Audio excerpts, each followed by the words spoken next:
Hey everyone, Sumo Spiffy here. Welcome to our Day 3 preview for Natsu 2023, this one between Shodai and Wakamotoharu.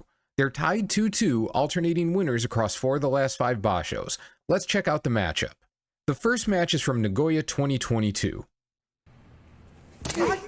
玉でいった若元春、左の押っつけ、左四つ、上手は取れない、ここで上手を引いた、若元春の攻め。 So let's check this out. Waka drives in headfirst on the tachiai, shoulders tilted to the left. Shodai simply stands up and accepts the contact, arms low, leaning forward just enough to not be driven backwards. Shodai uses this position to secure his hands under Waka's arms. Waka responds by clamping down.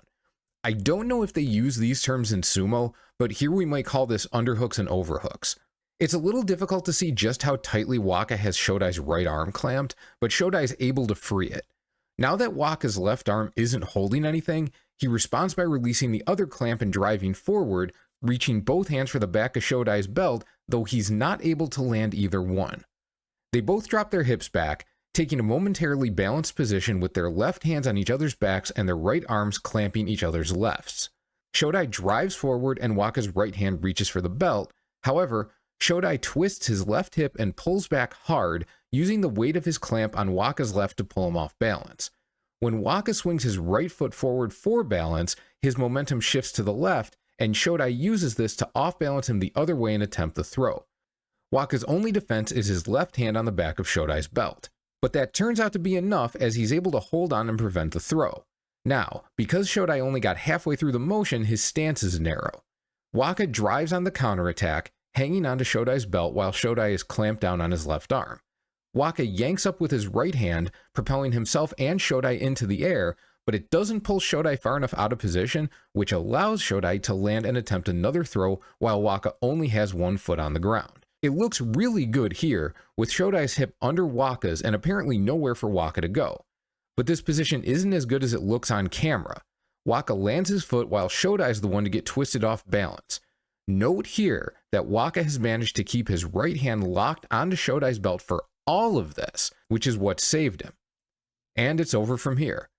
Shodai mostly had the better of this fight, and you can see his veteran experience in play, but Waka quite literally hung on for the win.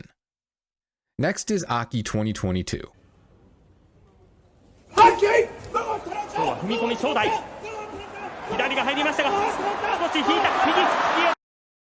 Wakamotoharu does basically the same tachiai as in the first fight, driving in head first, tilted slightly to the left.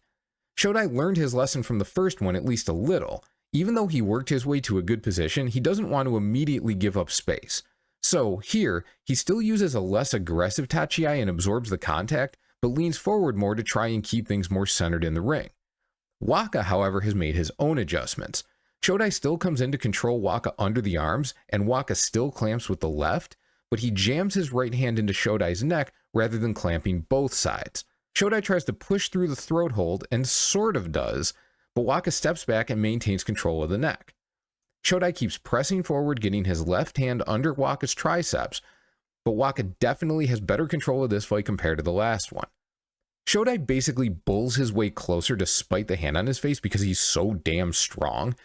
With his weight underneath Waka's arm, he's able to push it away. With Shodai closer, even though he's lost his face push, Waka's able to grab the belt.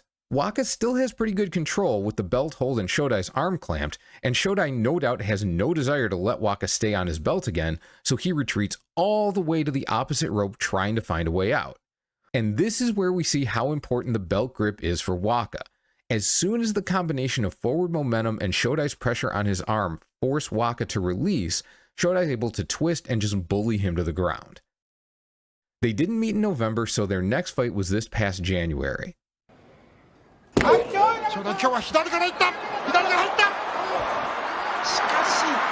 This tachiai is functionally identical to the last one. Shodai maintains a strategy of looking for underhooks. Waka, however, twists his body to the left, looking to instantly force Shodai to release his right hand through pressure. It works. Shodai responds, though, by doing the sumo hop, which probably has a name, but I don't know it, where he bounces his weight forward to simply pressure his opponent. Waka's forced to lean back to avoid taking a Shodai shoulder to the nose. Shodai uses this slight off balancing to drive Waka back further and secure both a deep underhook with the left arm and a clamp with the right.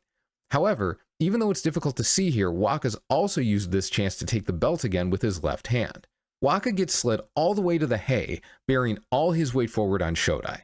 This is fine for Shodai. He actually hops into a stance switch and has all the leverage he needs for a throw. But even though Waka goes airborne, we can see he's still hanging onto the belt. Once he lands, he's in prime pushing position with Shodai on the rope, and this one is over. Finally, we have March 2023.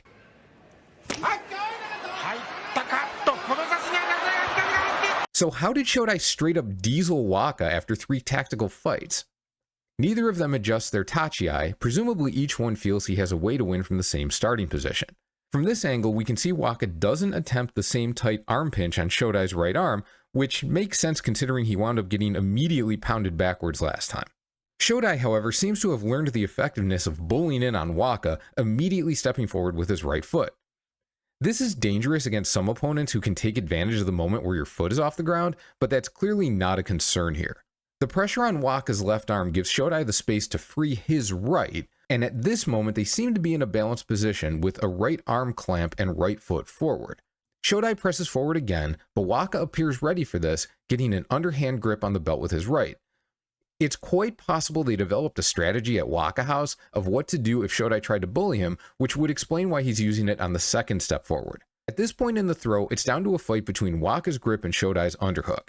Waka loses the grip though, and it's all over but the bruising. In the head-to-head, Shodai has broadly had the greater advantages during the fights. He's had a way of winning every match, not just set up, but actively attempted. Waka survived 2 of them because his grip strength is completely bonkers. Since Shodai likes to get in and grapple, this creates, currently, a pretty straightforward question. Barring Waka coming up with a new attacking strategy, can Shodai break Waka's grip on his belt? He found a good way in March by not allowing it to really sink in, but we'll see if he can replicate that or, maybe, find a way to keep Waka from landing it at all. That's it for day 3. Like it if you learned something, and I'll see you tomorrow.